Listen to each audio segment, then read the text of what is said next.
So here's something to think about as you settle in tonight. Right now, wherever you are, gravity is holding you gently against your bed. You can feel it, right? That soft, constant pull. It's so familiar, so unremarkable, that you probably haven't thought about it once today.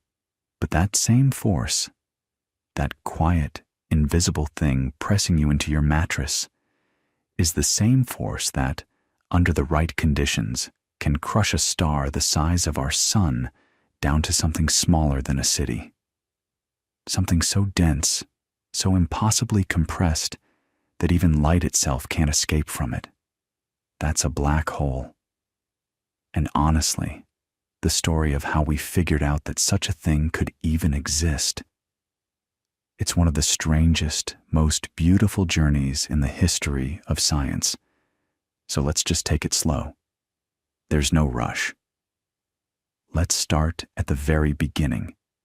And I mean the very beginning, because the seeds of black holes were planted long before anyone had any idea what they were planting. Let's go back to 1687.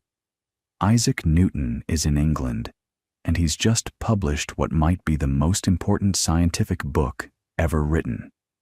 It's called the Principia Mathematica, and in it, he lays out his law of universal gravitation. Now, you've probably heard the basics. Every object in the universe attracts every other object, and the strength of that attraction depends on how massive the objects are and how far apart they are. Simple enough, right? But think about what Newton was really saying. He was saying that gravity isn't just something that happens here on Earth, something that makes apples fall from trees. He was saying it's universal. The same force that pulls you toward the ground is the same force that keeps the moon in orbit around the Earth, and the Earth in orbit around the sun. That was revolutionary. Before Newton, people thought the heavens operated by completely different rules than the earthly world. Newton said no. It's all the same game, just played at different scales. And here's what matters for our story. Newton's equations gave you a way to calculate things. If you knew how massive something was and how far away you were from it, you could figure out exactly how strong its gravitational pull would be. You could calculate the speed you'd need to escape that pull entirely, what we now call escape velocity. For Earth, that escape velocity is about 11 kilometers per second, roughly 25,000 miles per hour.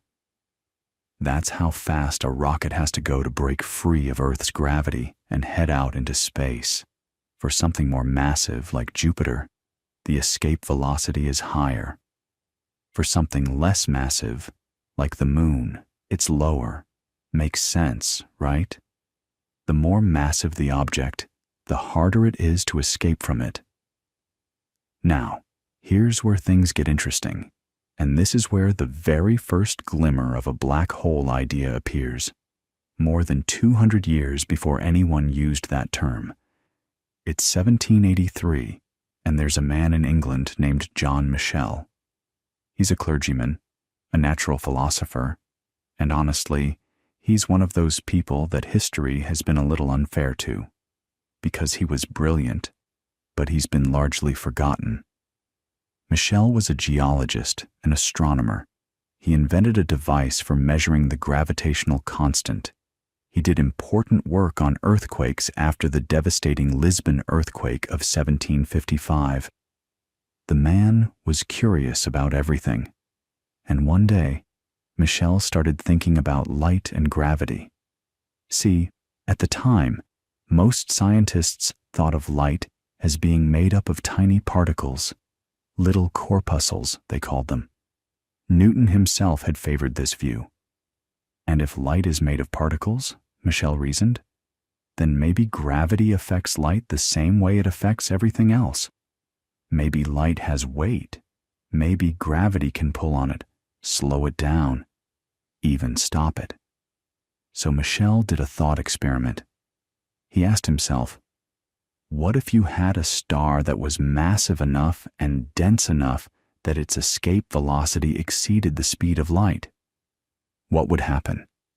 Well, the light particles shooting off the surface of that star would be pulled back down, just like a ball thrown into the air falls back to Earth. The light could never escape. The star would be completely dark, invisible. You'd never see it, even though it was still there, still massive, still pulling on everything around it. He called these objects dark stars. And in 1783, he wrote a letter to Henry Cavendish at the Royal Society describing this idea. He even calculated how big such a star would have to be. He figured it would need to be about 500 times the diameter of our sun with the same density. That's enormous. And here's the thing.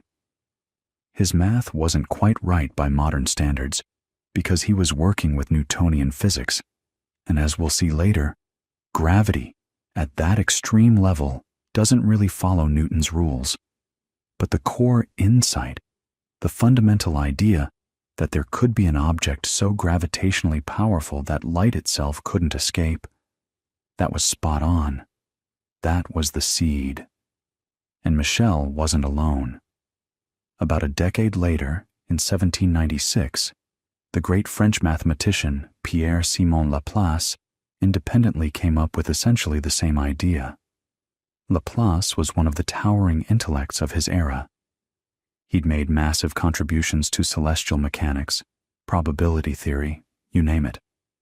And in his book, Exposition du Système du Monde, he included a brief passage about the possibility of invisible stars, objects so massive that light couldn't leave their surface. He even included it in the first 2 editions of the book. But then, quietly, he removed it from later editions. Why? Well, by that point, the understanding of light was shifting. Thomas Young's double-slit experiment in 1801 had provided strong evidence that light behaved as a wave, not a particle. And if light was a wave, it wasn't obvious that gravity should affect it the same way it affects a thrown ball. The whole dark star idea seemed to lose its theoretical footing. So for over a century, the idea just sat there, dormant. A curious footnote. Nobody really knew what to do with it, and, honestly, there wasn't a framework to think about it properly. The physics just wasn't there yet. And that's okay. That's how science works sometimes. Someone has a brilliant intuition, but the tools to fully understand it haven't been invented yet. The idea has to wait for the world to catch up. And catch up it did, but it took until 1915, when a man in Berlin changed everything we thought we knew about gravity. Albert Einstein. Now, you've heard of Einstein, of course. Everyone has. But I think sometimes his story gets flattened into this caricature. The wild-haired genius who was just effortlessly brilliant. The reality is so much more interesting than that. Einstein struggled. He worked on general relativity for nearly a decade, from about 1907 to 1915. And there were long stretches where he was stuck, where he went down wrong paths, where he wasn't sure he'd ever get it right. He had to teach himself entirely new branches of mathematics, tensor calculus, Riemannian geometry, because the math he already knew wasn't powerful enough to express what he was trying to say. Think about that. He had this physical intuition about how gravity really worked, but he literally had to learn a new mathematical language to translate that intuition into equations. And what was that intuition? Here's the big idea, and it's genuinely one of the most beautiful ideas in all of science. Einstein said that gravity isn't a force. Not really. Not in the way Newton described it, as some invisible rope pulling objects toward each other across empty space. Instead, Einstein said, gravity is geometry. Massive objects warp the fabric of space and time itself, and other objects move along the curves created by that warping. The Earth doesn't orbit the Sun because the Sun is pulling on it with some mysterious force. The Earth orbits the Sun because the Sun's mass has curved the space around it, and the Earth is following the straightest possible path through that curved space. It's like placing a heavy bowling ball on a stretched rubber sheet. The sheet bends, and if you roll a marble nearby, it curves toward the bowling ball. Not because the bowling ball is reaching out and grabbing it, but because the surface it's rolling on is no longer flat. Now that analogy isn't perfect. It's a two-dimensional picture of what's really a four-dimensional phenomenon, and it kind of uses gravity to explain gravity since the bowling ball sags because of gravity pulling it down. But it gives you the flavor of the idea. Space itself has shape, and mass determines that shape, and the shape of space determines how things move. As the physicist John Wheeler would later put it so beautifully, matter tells space how to curve, and space tells matter how to move. Einstein published his field equations of general relativity in November 1915, and they were immediately recognized as a masterpiece. But they were also incredibly difficult to work with. These weren't simple algebraic equations. They were a set of 10 interlinked differential equations, and solving them for anything beyond the simplest cases was extraordinarily hard. Einstein himself had only managed approximate solutions. And this is where another character enters our story, and his story is both remarkable and heartbreaking. Karl Schwarzschild was a German physicist and astronomer, and by 1915, he was already well established. He'd been the director of the Astrophysical Observatory in Potsdam. He'd made important contributions to stellar physics and optics. But when World War I broke out, Schwarzschild volunteered for the German army. He was in his early 40s, a respected scientist, and he went to the front. He served on both the Western and Eastern fronts, calculating artillery trajectories, doing the grim mathematical work of war.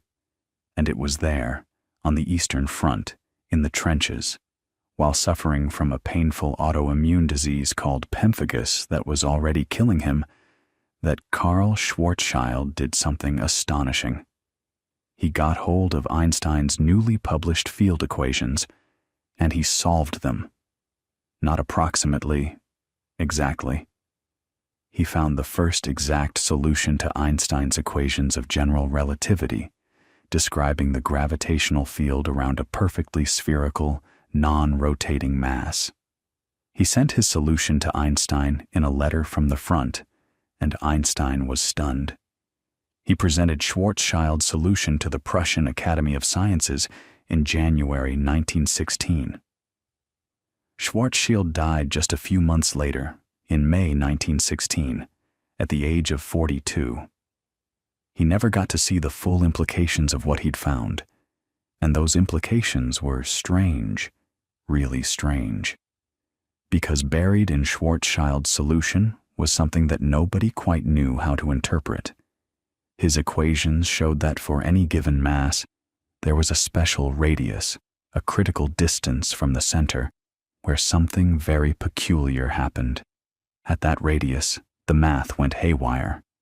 Terms in the equations blew up to infinity. Time, as measured by a distant observer, appeared to stop completely. And if you compressed all of that mass inside that critical radius, nothing, not matter, not light, not information of any kind, could ever escape from within it. That critical radius is now called the Schwarzschild radius. For our sun, it's about 3 kilometers, meaning if you could somehow crush the entire mass of the sun, all 1.989 times 10 to the 30th kilograms of it, into a ball just 3 kilometers across, it would become one of these objects.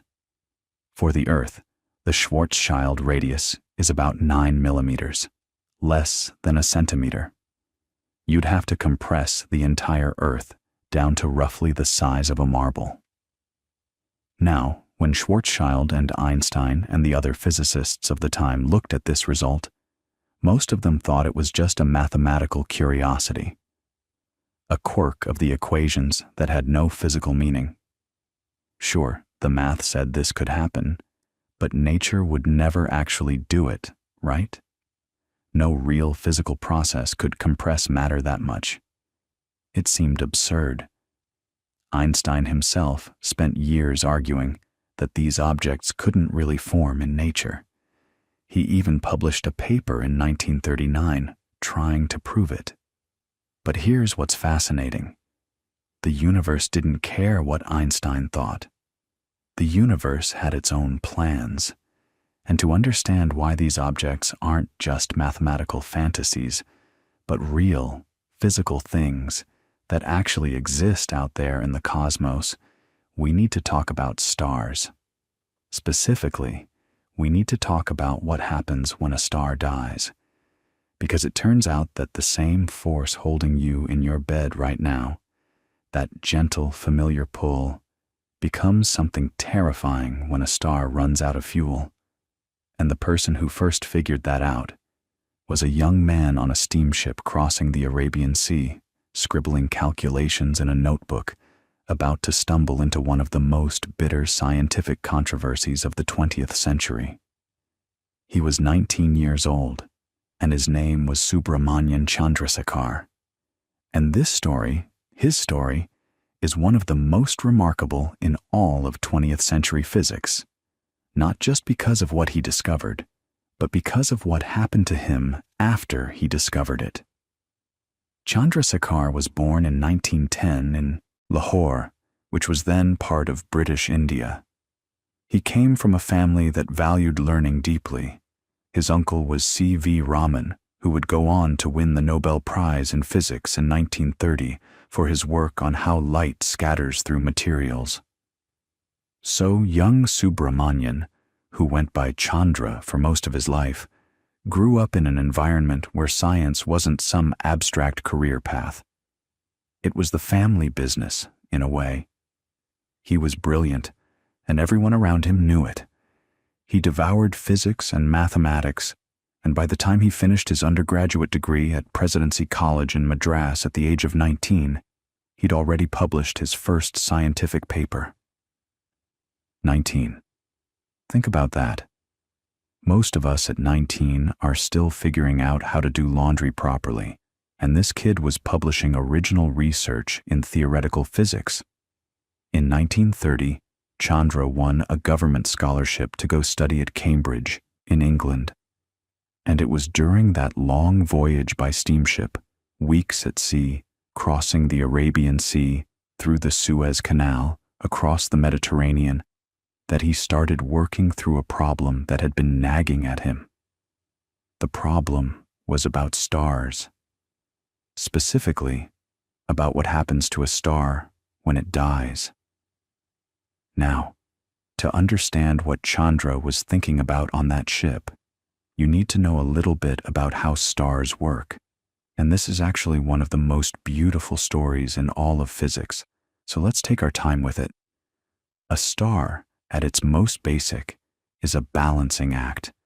It's a tug of war between two forces. On one side, you have gravity, the weight of all that stellar material, all that hydrogen and helium pressing inward, trying to collapse the star down to a point. Gravity wants to crush the star. On the other side, you have the energy generated by nuclear fusion in the star's core. Down in the center, where temperatures reach tens of millions of degrees, hydrogen atoms are being smashed together to form helium, and that process releases an enormous amount of energy. That energy creates outward pressure, radiation pressure, thermal pressure, that pushes back against gravity.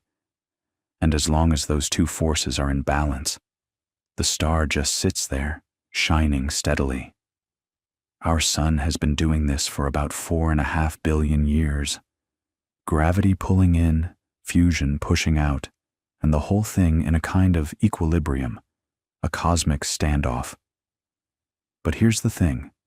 That fuel, the hydrogen in the core, it doesn't last forever. Eventually, the star starts to run out. And when that happens, the fusion reactions slow down, the outward pressure drops, and gravity starts winning the tug of war. The star begins to collapse. Now, what happens next depends on how massive the star is, and this is exactly what Chandra was working out on that steamship. Before his work, physicists already knew about one possible outcome. They knew that when a star like our Sun exhausts its fuel, it doesn't just collapse all the way down to nothing. It collapses until it reaches a state called a white dwarf. A white dwarf is an incredibly dense object, roughly the mass of the Sun packed into something about the size of the Earth. A teaspoon of white dwarf material would weigh several tons, and the reason a white dwarf can resist further collapse is because of something called electron degeneracy pressure. This is a quantum mechanical effect, and it's genuinely strange and wonderful. You might remember from school, or maybe you've heard it mentioned somewhere, something called the Pauli exclusion principle. It was formulated by Wolfgang Pauli in 1925, and it says that no two electrons can occupy the exact same quantum state at the same time. They refuse to be squeezed into identical states. It's not like a regular force pushing back. It's a fundamental property of how electrons behave. When you compress matter to extreme densities, the electrons get packed closer and closer together, and eventually they start running out of available quantum states. At that point, they resist further compression, fiercely. This resistance, this quantum mechanical stubbornness of electrons, is what holds up a white dwarf against gravity. It's not heat, it's not fusion. The star is dead. There's no more fuel burning. It's pure quantum mechanics holding the thing up. And this was understood, more or less, by the late 1920s. The British physicist Ralph Fowler had worked this out in 1926, applying the new quantum mechanics to the problem of stellar structure. So the picture seemed complete. Stars live, they burn through their fuel, they collapse, they become white dwarfs, and electron degeneracy pressure holds them up forever after. End of story. Except Chandra, on that steamship, realized it wasn't the end of the story, not even close. What Chandra did, and this is what makes his contribution so extraordinary, was combine two things that nobody had thought to put together before. He took Fowler's quantum mechanical treatment of electron degeneracy pressure and combined it with Einstein's special relativity. See, Fowler had done his calculations using classical, non-relativistic physics. But Chandra realized that in a sufficiently massive white dwarf, the electrons would be packed so tightly and moving so fast that they'd be approaching the speed of light. And when things move close to the speed of light, you can't use classical physics anymore. You need relativity. The rules change. And when Chandra worked through the math with relativistic corrections, he found something shocking. He found that there was a limit, a maximum mass. If a white dwarf was above a certain mass, roughly 1.4 times the mass of our Sun, then electron degeneracy pressure simply wasn't strong enough to hold it up. The electrons could be moving at nearly the speed of light, pushing back as hard as quantum mechanics would allow, and it still wouldn't be enough. Gravity would win. The star would keep collapsing. 1.4 solar masses. That number, now called the Chandrasekhar limit, is one of the most important numbers in all of astrophysics, and a 19-year-old kid worked it out on a boat. Now you might be thinking, okay, so what happens if the star is above that limit? What does it collapse into? And that was exactly the question. Chandra's math said that above 1.4 solar masses, there was no known force that could stop the collapse. The star would just keep falling inward. And that implication, that a massive enough star could collapse without limit, pointed directly toward those strange Schwarzschild solutions that everyone had been dismissing as mathematical curiosities. It pointed toward what we now call black holes. Chandra arrived at Cambridge, continued refining his calculations, and by 1935, at the age of 24, he was ready to present his results to the Royal Astronomical Society in London. This should have been a triumph.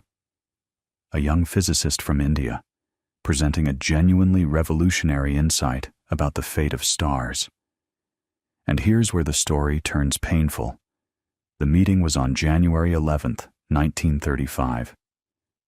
Chandra gave his presentation, laying out the mathematics carefully, showing that above a certain mass, no stable white dwarf could exist.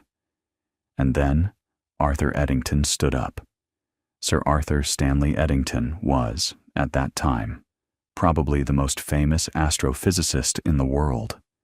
He was the man who had confirmed Einstein's general relativity during the 1919 solar eclipse, measuring how starlight bent around the sun. He was the man who had figured out that stars are powered by nuclear fusion. He was brilliant, he was eloquent, he was enormously respected, and he was Chandra's colleague at Cambridge. They knew each other. Chandra had even discussed some of his ideas with Eddington beforehand. So when Eddington stood up after Chandra's talk, Chandra might have expected support, or at least a thoughtful critique. What he got instead was public humiliation. Eddington dismissed Chandra's result entirely. He called it absurd. He said, and this is close to a direct quote, that there should be a law of nature to prevent a star from behaving in this absurd way. He used his enormous authority and his considerable wit to essentially ridicule the idea in front of the entire assembled society. And the room sided with Eddington. Of course they did. He was Eddington. He was the giant of the field. Chandra was a 24-year-old from India in a room full of British scientific establishment figures. The audience laughed. They moved on. Now here's what makes this so frustrating, even all these decades later. Eddington didn't have a valid scientific argument against Chandra's result. The math was correct. Eddington never actually found an error in it. His objection was essentially aesthetic. He didn't like the conclusion. He found it philosophically unacceptable that a star could collapse without limit. He felt that nature must have some mechanism to prevent it, even though he couldn't say what that mechanism was. It was an argument from incredulity, dressed up in the language of physics.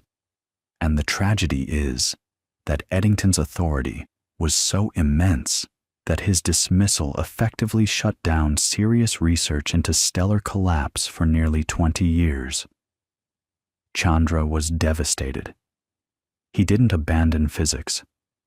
He went on to have a spectacular career, making major contributions to radiative transfer, stellar dynamics, and many other fields. He eventually moved to the University of Chicago, where he spent the rest of his career. But he largely stopped working on the problem of stellar collapse. The rejection had been too public, too humiliating. It wasn't until 1983, almost 50 years after that meeting, that Chandra received the Nobel Prize in Physics, in part for his work on the mass limit. 50 years. He was 73 years old. And Eddington, who had been wrong, had died in 1944, never having acknowledged his error. There's something important to sit with here, and it goes beyond just the science. It's about how knowledge advances, and how sometimes it doesn't. How authority and prestige can override evidence. How being right isn't always enough, not when the most powerful person in the room disagrees with you. Chandra's story is a reminder that science is done by humans, with all their biases and egos and blind spots. But the universe, as we said, doesn't care about any of that. The universe kept making massive stars, and those massive stars kept dying, and when they died, they kept collapsing past the Chandrasekhar limit. The question of what happened next, what they collapsed into, was still out there, waiting for someone brave enough to pick it up again. And in the late 1930s, even as Eddington's shadow still loomed over the field, a few physicists did start poking at the problem again. In 1939, the same year Einstein published his paper arguing these objects couldn't form, a young American physicist named J. Robert Oppenheimer, working with his student George Volkoff, published a paper about what happens to a collapsing star that's too massive even for the next line of defense. Because it turns out there is one more thing that can stop a collapse before you get to a black hole. After electron degeneracy pressure fails, there's neutron degeneracy pressure. If the collapsing star is massive enough to overwhelm the electrons get forced into the protons, creating neutrons, and now you have a neutron star, held up by the same Pauli exclusion principle, but this time applied to neutrons instead of electrons. A neutron star is even denser than a white dwarf. We're talking about something with more mass than the sun compressed into a ball, maybe 20 kilometers across. A teaspoon of neutron star material would weigh about 1 billion tons. The density is comparable to taking the entire human population of Earth and squeezing them into a single sugar cube. That's the kind of density we're dealing with. It's almost absurd, right? You hear a number like that, and your brain just kind of slides off it because nothing in your everyday experience even comes close. But that's real. Neutron stars are real objects. We've detected them. We've measured their masses and their sizes and their rotation rates, and they really are that dense. So Oppenheimer and Volkoff were interested in this question. Okay, neutron degeneracy pressure can hold up a star that's collapsed past the white dwarf stage. But is there a limit? Is there a maximum mass that even a neutron star can support? And the answer, they found, was yes. There is a limit. It's called the Tolman-Oppenheimer-Volkoff limit, because Richard Tolman, a theoretical physicist at Caltech, independently worked out some of the same ideas around the same time. The exact value of this limit is still debated today. It depends on the details of how nuclear matter behaves at these extreme densities, and we don't have a complete theory for that. But the rough number is somewhere around 2 to 3 solar masses. If a neutron star accumulates more mass than that, the neutron degeneracy pressure can't hold it up either. And then what? What happens when you have a collapsing stellar core that's too massive for electron degeneracy pressure and too massive for neutron degeneracy pressure? What's the next line of defense? Here's the thing. There isn't one. As far as anyone knows, there is no force in nature strong enough to stop the collapse at that point. Nothing. The gravity just wins. And the star collapses all the way down, past every barrier, past every possible resistance, into something that the mathematics describes, but that the human mind genuinely struggles with. It collapses into a singularity, a point of theoretically infinite density, surrounded by an event horizon from which nothing, not even light, can escape. And this is exactly what Oppenheimer explored in his next paper, published later that same year, 1939, co-authored with his student Hartland Snyder. The paper is called On Continued Gravitational Contraction, and it's one of the most important papers in the history of physics, even though almost nobody paid attention to it at the time. What Oppenheimer and Snyder did was take a simplified model, a perfectly spherical, non-rotating cloud of matter with no internal pressure. And they worked out, using Einstein's general relativity, exactly what would happen as it collapsed under its own gravity. And what they found was remarkable. From the perspective of an observer far away, watching this collapse happen, the surface of the collapsing star would appear to slow down as it approached the Schwarzschild radius. Remember that radius we talked about earlier, the one Schwarzschild calculated back in 1916? The radius at which the escape velocity equals the speed of light? As the star's surface gets closer and closer to that radius, the light coming from it gets more and more redshifted, stretched to longer and longer wavelengths, and the collapse appears to freeze. The distant observer never quite sees the star cross that boundary. It just gets dimmer and dimmer and redder, fading from view like a ship sailing into fog. But here's what's really fascinating. From the perspective of someone falling with the collapsing matter, riding the surface of the star down, nothing special happens at the Schwarzschild radius. You'd cross it and you wouldn't even notice. There's no wall, no barrier, no flash of light, no sudden jolt. Space-time is perfectly smooth there. You just keep falling. The only catch is that once you've crossed that boundary, you can never get back out. Every possible path through space-time, even the path of a beam of light aimed straight outward, curves back inward. The Schwarzschild radius isn't a physical surface. It's a point of no return.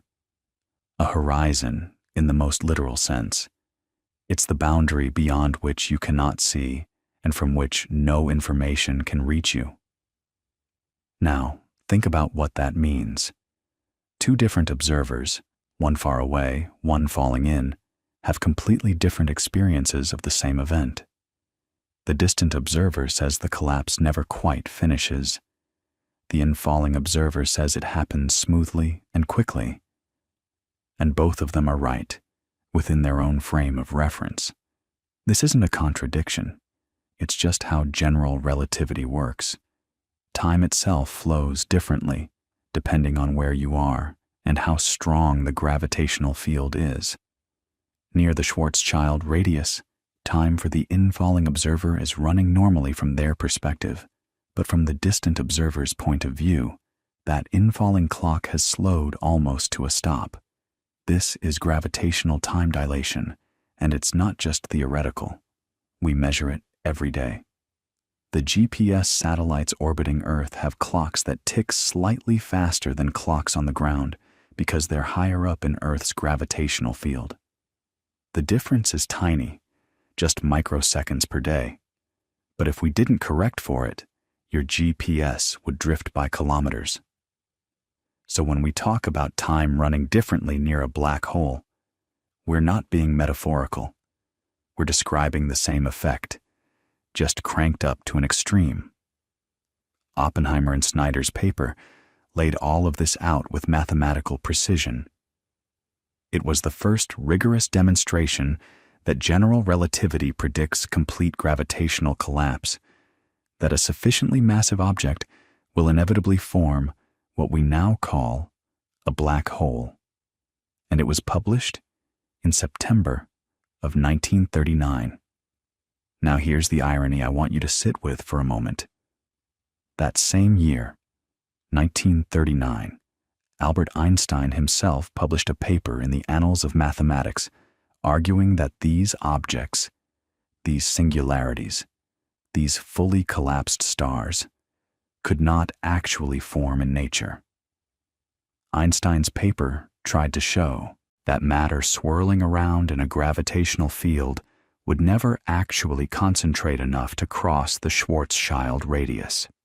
He concluded that the Schwarzschild singularity does not appear for the reason that matter cannot be concentrated arbitrarily. In other words, the man whose theory predicted black holes spent a paper trying to prove they were impossible. And you know what? Einstein wasn't being foolish. His argument had a certain logic to it, even if it turned out to be wrong. He was looking at the problem from a particular angle, imagining particles orbiting in circles, showing that they'd have to move faster than light to get packed closely enough. And within that specific setup, his conclusion held.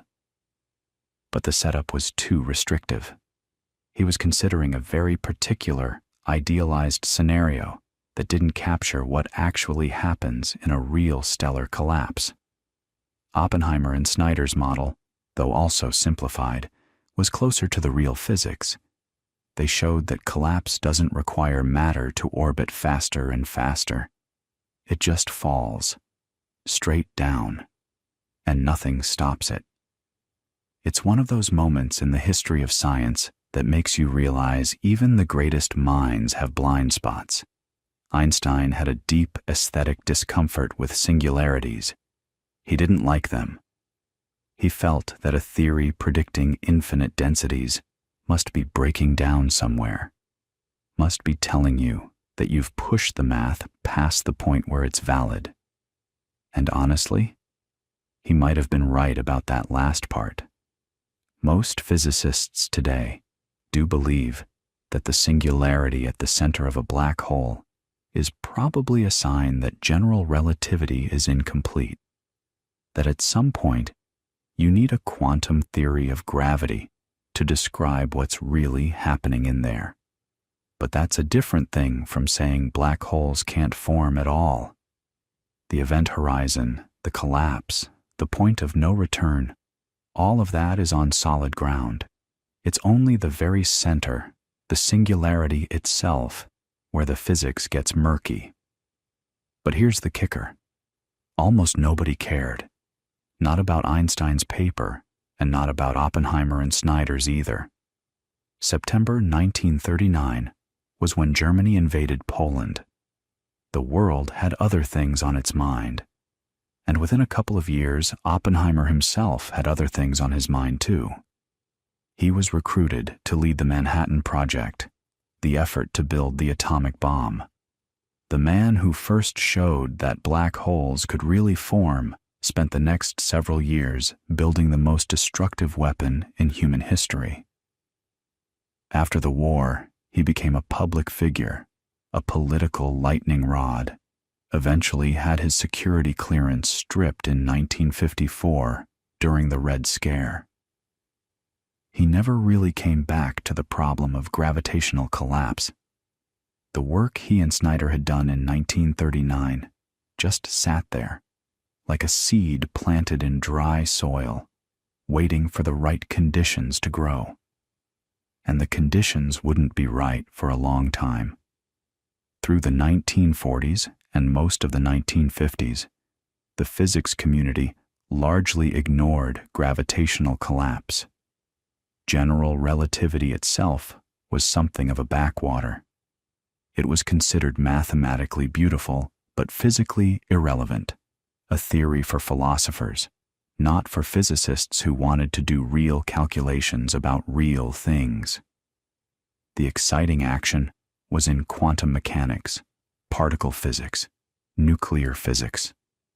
That's where the funding was, where the prestige was, where the young talent went. General relativity was taught in some universities, but often as an elective, a curiosity, a mathematical exercise. The idea that space-time could curve so dramatically that it would swallow matter and light, that seemed like science fiction, not science. So the field went quiet. For almost 20 years, the problem of what happens when a massive star dies just kind of sat there. Chandrasekhar had shown there was a mass limit for white dwarfs. Oppenheimer and Volkoff had shown there was a mass limit for neutron stars. Oppenheimer and Snyder had shown that, beyond those limits, collapse was total and unstoppable. But the community, by and large, either didn't believe it or didn't care. Eddington's ghost still haunted the conversation. Einstein's skepticism gave people permission to look away, and the war had scattered the small community of relativists who might have pushed the work forward. But the universe, as always, didn't wait for the physicists to catch up. Out there in the galaxy, massive stars were still being born, still burning through their fuel, still dying. And when the most massive ones died, they were still collapsing. The black holes were forming whether anyone believed in them or not. The revival, when it came, started slowly in the late 1950s and early 1960s, and it came from several directions at once. New mathematical tools, new observational technologies, and a new generation of physicists who weren't weighed down by the old prejudices. One of the key figures in this revival was a man named John Archibald Wheeler, a Princeton physicist who had actually worked on the Manhattan Project alongside Oppenheimer. Wheeler was one of those rare physicists who combined deep mathematical skill with a gift for physical intuition and a flair for language. He's actually the person who coined the term black hole, though that wouldn't happen until 1967. In the late 1950s, Wheeler was initially skeptical of complete gravitational collapse. He thought there might be some mechanism, some new physics, that would prevent it.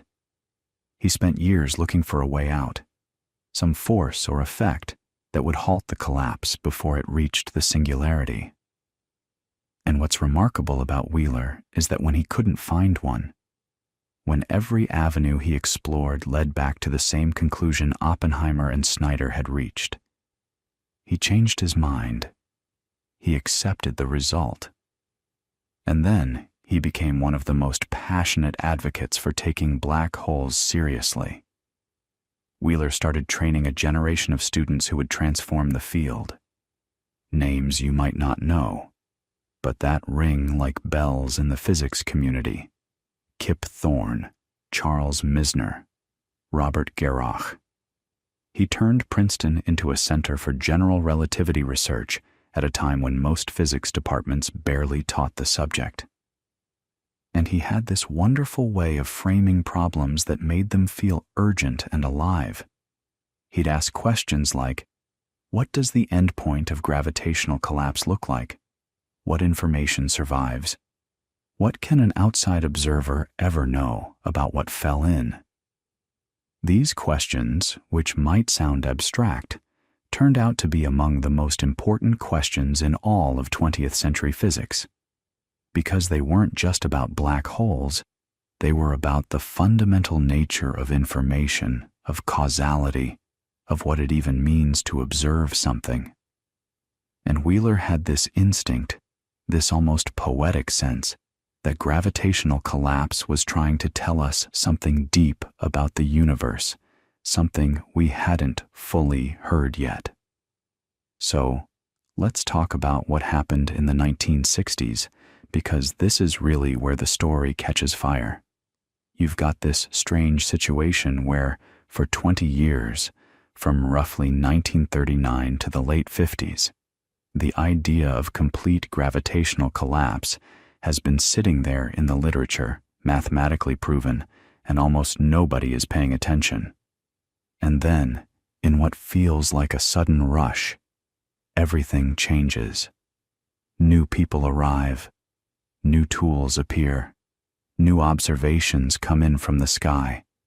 And within about a decade, black holes go from being a theoretical embarrassment that most physicists would rather not think about to one of the hottest topics in all of science.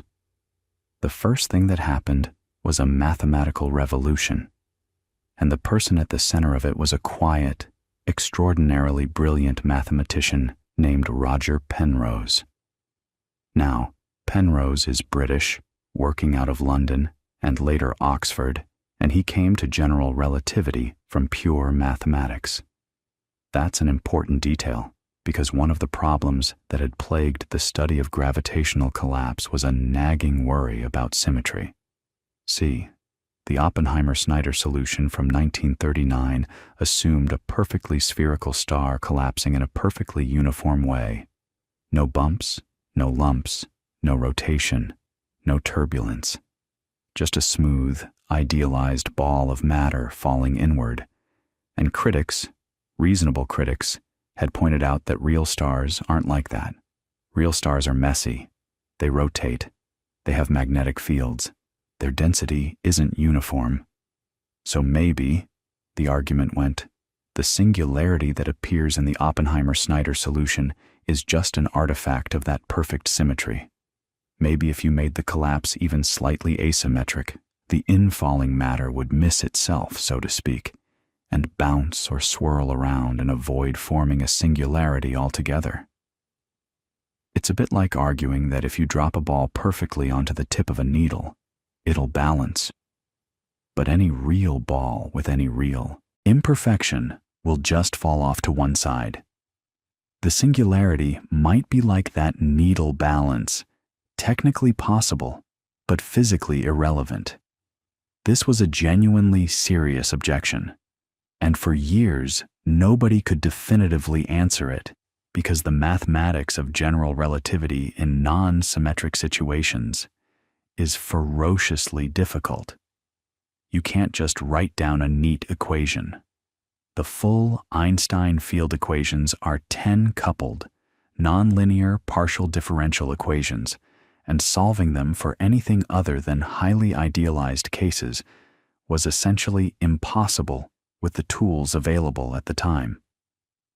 And this is where Penrose did something extraordinary. In 1965, he published a paper. It's only about 3 pages long, which is almost absurd given what it accomplished, proving what's now called the first singularity theorem. And here's the key idea, expressed as simply as I can manage. Penrose didn't try to solve the Einstein equations for a realistic, messy, asymmetric collapse. Instead, he asked a more clever question. He said, forget about the details of how the collapse happens. Forget about symmetry. Just tell me about the geometry of space-time. And he introduced a concept called a trapped surface. A trapped surface is a closed, two-dimensional surface. Think of it like the surface of a sphere, where something very strange is happening to light. Normally, if you imagine a little sphere of light expanding outward, the sphere gets bigger. That's what light does. It spreads out. But Penrose showed that under certain conditions of gravitational compression, you can reach a point where even the outward-directed light rays are being focused inward. Both the inward-pointing and the outward-pointing light rays are converging. The sphere of light is shrinking no matter which direction it tries to go. Once that happens, once a trapped surface forms, Penrose proved that, given a few very reasonable assumptions about the nature of matter and energy, space-time must contain a singularity. Not might, must. And here's the beautiful part. The proof doesn't depend on symmetry at all. It doesn't matter if the collapse is lumpy, spinning, chaotic, asymmetric. If a trapped surface forms, you're getting a singularity. Period. Think about what that means. It means the singularity isn't some fragile, special case artifact. It's robust. It's the generic outcome of sufficient gravitational compression. Penrose essentially closed the escape hatch that critics had been pointing to for 25 years. And he did it not by solving impossibly hard equations, but by inventing entirely new mathematical tools, techniques from topology, the study of shapes and spaces, and importing them into general relativity. It was a genuinely revolutionary move. Penrose would eventually share the 2020 Nobel Prize in Physics for this work, more than 55 years after he published it. That's how fundamental it was. Now, right around the same time Penrose was doing this mathematical work, something happened on the observational side that made the whole question feel suddenly urgent. In 1963, astronomer Martin Schmidt at Caltech was studying a peculiar radio source called 3C273. Radio astronomy was still relatively young, and astronomers had been cataloging these mysterious point-like sources of radio waves in the sky. 3C273 looked like a faint star, but when Schmidt finally managed to take its optical spectrum and analyze the light, he realized something shocking. The spectral lines were hugely redshifted, shifted toward the red end of the spectrum by an amount that meant this object was incredibly far away, billions of light years away, and if it was that far away and still that bright, it had to be producing an almost incomprehensible amount of energy. More energy than an entire galaxy of hundreds of billions of stars pouring out of a region that appeared to be tiny, maybe the size of our solar system, or not much bigger. They called these objects quasi-stellar radio sources, which got shortened to quasars. And the question immediately was, what on Earth, what in the universe, could possibly produce that much energy from that small A space? Nuclear fusion, the process that powers stars, wasn't efficient enough. Chemical energy wasn't even in the ballpark. The only mechanism that anyone could come up with that was efficient enough was gravitational energy. Specifically, matter falling into an extremely deep gravitational well, matter spiraling inward toward something enormously massive and enormously compact. Something like a supermassive version of the collapsed objects Oppenheimer and Snyder had described. Something that we would soon be calling a black hole. So suddenly, in the early to mid-1960s, you have this remarkable convergence. On the theoretical side, Penrose is proving that singularities are unavoidable. On the observational side, quasars are demanding an explanation that seems to point straight at gravitational collapse. And in between, you have Wheeler at Princeton and a growing community of relativists who are finally taking these objects seriously and asking the right questions. And this is where Wheeler's gift for language really mattered, because up until the late 1960s, these objects didn't have a good name.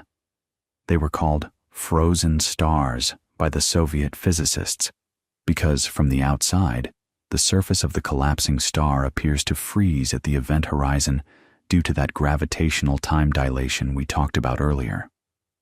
Western physicists sometimes called them collapsed stars or gravitationally totally collapsed objects, which, you have to admit, is not exactly a name that captures the imagination.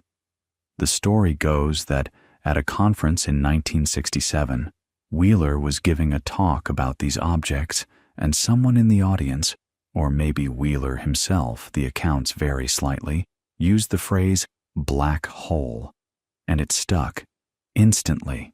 It was perfect. It captured the essential nature of the thing. Black, because no light escapes. Hole, because anything that falls in doesn't come back out. Wheeler popularized the term, used it in his lectures and papers, and within a couple of years, everybody was saying it. Never underestimate the power of a good name. Gravitationally totally collapsed object was never going to inspire a generation of physicists. Black hole did. But here's the thing. Giving it a name was just the beginning. The real work of the 1960s and early 1970s was figuring out what black holes actually are. What properties do they have? And the answer turned out to be astonishingly simple, almost suspiciously simple. This is one of the most beautiful results in all of physics, and it came together through the work of several people: Werner Israel, Brandon Carter, David Robinson, and Stephen Hawking among them. It's called the no-hair theorem, and Wheeler, with his characteristic flair, is the one who gave it that evocative name. Here's what it says. Imagine you take all the different stars in the universe, different masses, different compositions, different magnetic fields, different shapes, some spinning fast, some spinning slow, some made of hydrogen, some made of iron. Every star is unique, right? Stars have enormous complexity. They have layers and convection zones and sunspots and flares. They have personality, if you want to think of it that way. Now collapse each of those stars into a black hole. What the no-hair theorem tells you is that all of that complexity, all of that individuality gets washed away. The resulting black hole is described by just 3 numbers. 3. Its mass, its electric charge, and its spin. That's it. A black hole has no composition, no temperature in the ordinary sense, no magnetic field complexity, no lumps, no features. 2 black holes with the same mass, charge, and spin are absolutely identical, indistinguishable. There's no measurement you could ever make that would tell them apart. Wheeler put it this way: black holes have no hair, meaning they have no distinguishing features, no individual characteristics beyond those 3 numbers. It's a funny phrase, but it captures something profound. All the information about what made up the star, what elements, what structure, what history, seems to vanish behind the event horizon. And that word "seems" is doing a lot of heavy lifting in that sentence, because the apparent disappearance of information turns out to be one of the deepest problems in all of physics. But we'll come back to that. For now, let's stay with the 1960s and early 1970s, because there's another crucial piece of the story happening, and it involves a young physicist who was just beginning his career at Cambridge. His name was Stephen Hawking, and he had recently been diagnosed with amyotrophic lateral sclerosis, ALS, or motor neuron disease, and given roughly 2 years to live. He was in his early 20s, and what Hawking did, in the face of that diagnosis, was throw himself into the mathematics of space-time with an intensity that's hard to overstate. Working with Penrose, Hawking extended the singularity theorems in a direction that nobody had quite anticipated. Penrose's 1965 theorem showed that singularities form when matter collapses. What Hawking realized was that you could run the logic in the other direction, backward in time. If the universe is expanding now, and you trace that expansion backward, the matter in the universe gets denser and denser and denser. And using techniques very similar to Penrose's, Hawking proved that under general conditions, the universe itself must have begun in a singularity. The Big Bang wasn't just a useful metaphor. It was, according to general relativity, an actual singularity in the geometry of space-time. The Penrose-Hawking singularity theorems, published between 1965 and 1970, established that singularities aren't exotic anomalies. They're woven into the fabric of general relativity. They're there at the birth of the universe and at the death of massive stars. You can't avoid them. And Hawking was just getting started, because in the early 1970s, he turned his attention to the event horizon itself, that boundary of no return, and started asking a question that would lead to what many people consider the most important theoretical discovery in the second half of the 20th century. The question was deceptively simple. What happens at the event horizon when you take quantum mechanics into account? Up until this point, everything about black holes had been treated using general relativity alone, Einstein's classical theory of gravity. But Hawking knew that the real universe is quantum mechanical. Particles aren't just little billiard balls. They're described by wave functions. They fluctuate. They pop in and out of existence in pairs. And Hawking wanted to know what those quantum effects do near the edge of a black hole. What happens to those quantum fluctuations right at the boundary where space-time curves so dramatically that nothing can escape. Now, to understand what Hawking figured out, you need to know a little bit about how the quantum vacuum works. And this is one of those ideas that sounds completely bonkers the first time you hear it, but it's one of the most well-tested ideas in all of physics. So here it is. Empty space isn't empty. Even in a perfect vacuum, no atoms, no light, no radiation, absolutely nothing, there's still a kind of fizzing, bubbling activity happening at incredibly tiny scales. Quantum mechanics tells us that pairs of particles are constantly appearing and disappearing. A particle and its antiparticle pop into existence together, exist for an unimaginably brief moment, and then annihilate each other and vanish. They're called virtual particles.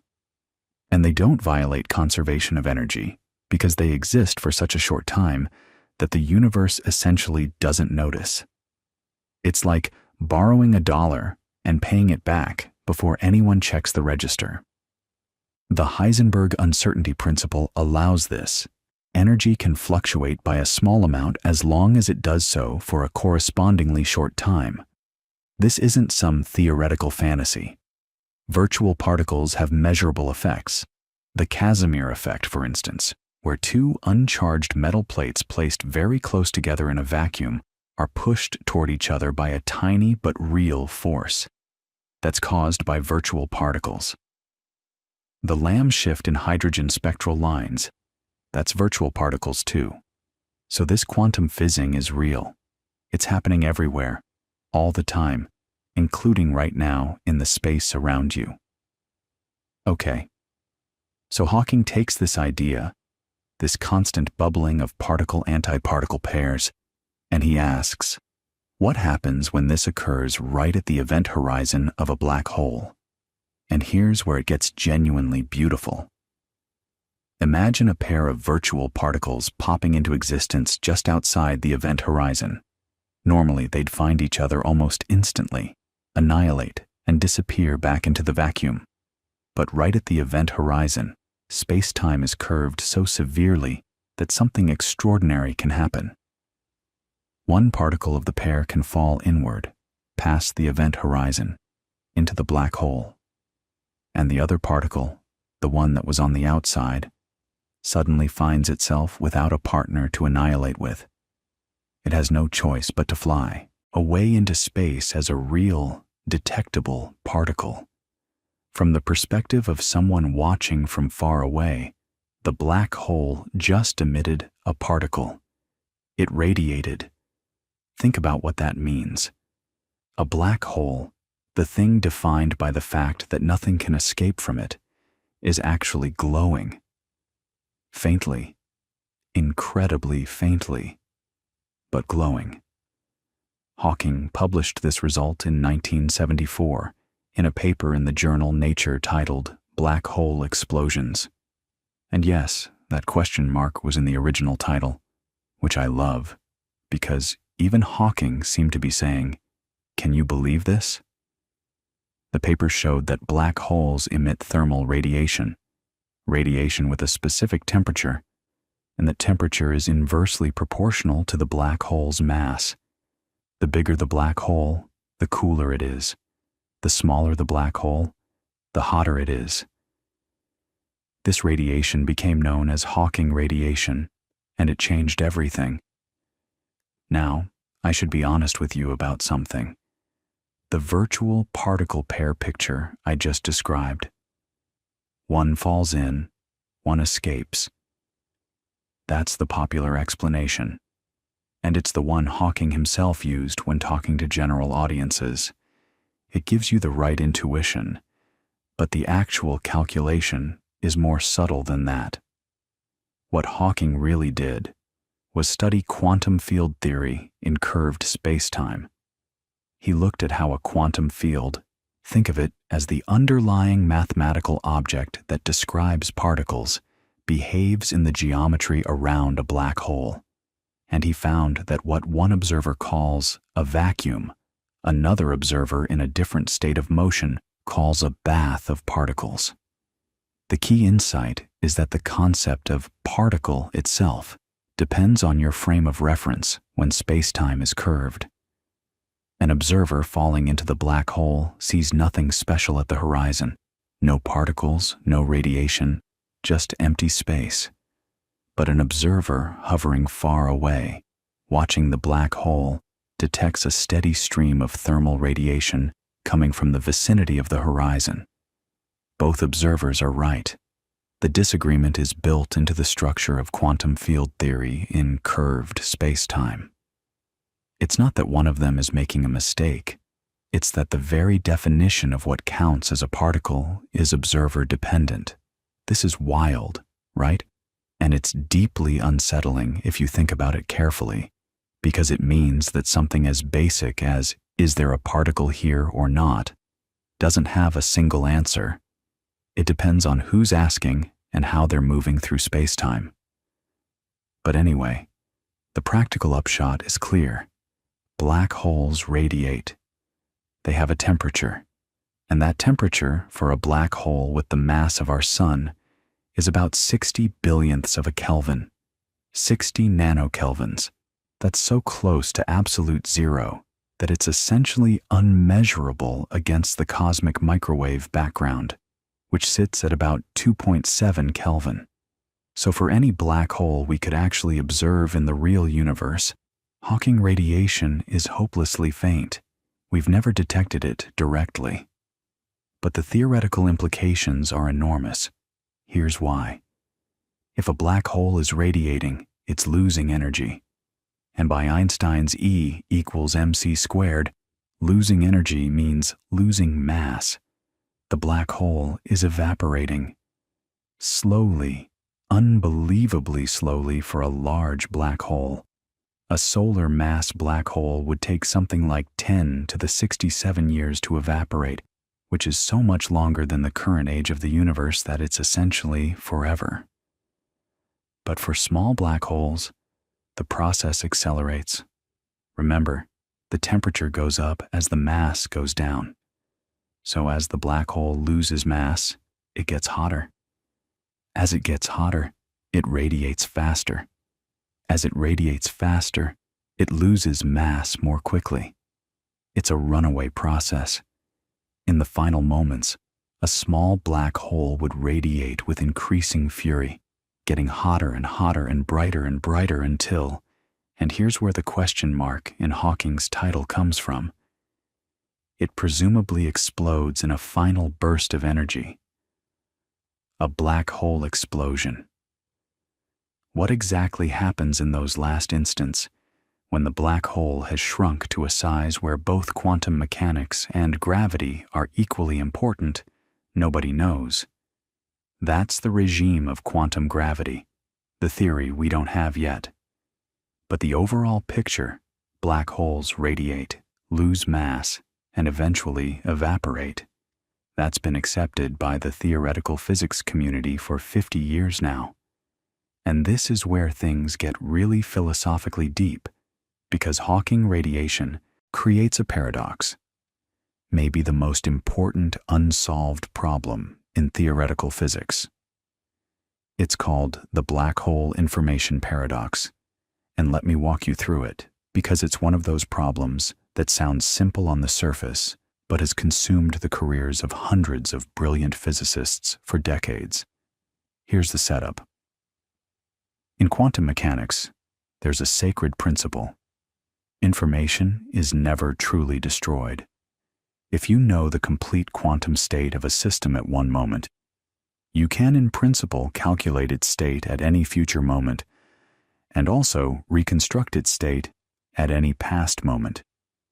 The equations run forward and backward. This is called unitarity, and it's one of the deepest principles in quantum theory. It means the universe keeps perfect records. Even if you burn a book, the information in that book isn't gone. It's encoded in the exact pattern of the ash, the smoke, the light, the heat. Fantastically scrambled, utterly impractical to reconstruct, but in principle still there. Quantum mechanics insists on this. Now think about what happens when something falls into a black hole. Say you throw an encyclopedia into a black hole. All the information in that encyclopedia, every word, every letter, every quantum state of every atom, crosses the event horizon and enters the black hole. According to the no-hair theorem, remember that idea from earlier, the black hole doesn't care what you threw in. It adjusts its mass, its charge, and its spin, and that's it. The black hole looks exactly the same whether you threw in an encyclopedia or a television or a cloud of hydrogen gas of the same mass. The detailed information about what went in seems to be gone, hidden behind the event horizon. But okay, you might say, it's not really gone. It's just inside the black hole, right? We can't access it, but it's still there. Fine. But now add Hawking radiation. The black hole is evaporating. It's slowly converting its mass into thermal radiation. And here's the critical point. Thermal radiation is random. It carries no information about what fell into the black hole. Hawking's calculation shows that the radiation depends only on the black hole's mass, charge, and spin, the same three numbers from the no-hair theorem. It doesn't depend on whether the black hole ate an encyclopedia or a television. So as the black hole evaporates, it's converting structured, information-rich matter into featureless, information-free thermal radiation. And if the black hole evaporates completely, if it eventually disappears entirely, then where did the information go? It went into the black hole. The black hole radiated it away as random thermal noise, and now the black hole is gone. The information appears to have been genuinely, irreversibly destroyed, and that violates unitarity. That breaks quantum mechanics. Hawking himself, for many years, argued that information really is destroyed. He said this was a new feature of quantum gravity, that black holes genuinely erase information, and we just have to accept it. He made a famous bet in 1997 with Caltech physicist John Michell, wagering that information is truly lost. Most other physicists, especially those coming from the quantum mechanics and string theory side, couldn't accept this. Destroying information would undermine the entire logical structure of quantum mechanics. If information can be destroyed in black holes, then the mathematical framework that describes every particle interaction in the universe is fundamentally flawed.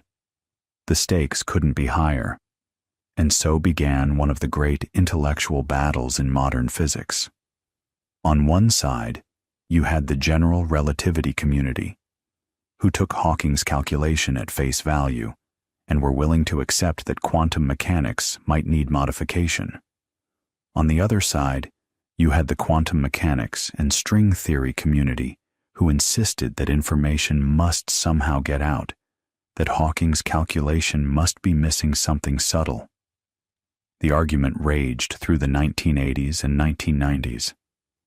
Gerard 't Hooft, the Dutch Nobel laureate, was one of the first to insist that information must be preserved. Leonard Susskind at Stanford became perhaps the most vocal advocate for the idea that information escapes, and he and Hawking had a rivalry over this that lasted decades. Susskind later wrote a whole book about it. The Black Hole War, he called it. One of the most remarkable ideas to come out of this debate arrived in May 1993, when 't Hooft proposed something extraordinary, which Susskind then developed further. It's called the holographic principle, and it says that all the information contained within a volume of space can be described by a theory that lives on the boundary of that space. Think about that. All the three-dimensional information inside a black hole is somehow encoded on its two-dimensional event horizon, like a hologram. The interior is a projection of information stored on the surface. This idea got a huge boost in 1997 when Juan Maldacena, a young Argentine-American physicist at Harvard, discovered what's called the ADS/CFT correspondence, a precise mathematical relationship between a theory of gravity in a certain kind of spacetime and a quantum theory without gravity living on the boundary of that spacetime. In Maldaceno's framework, the boundary theory is manifestly unitary. Information is preserved, and since it's mathematically equivalent to the gravitational theory in the interior, that strongly suggests information is preserved in the gravitational theory too. Maldaceno's paper became one of the most cited papers in the history of physics. It didn't solve the information paradox directly. The details of how information gets out are still debated, but it shifted the consensus dramatically toward information preservation. Hawking himself eventually conceded. In 2004, at a conference in Dublin, he announced that he'd changed his mind.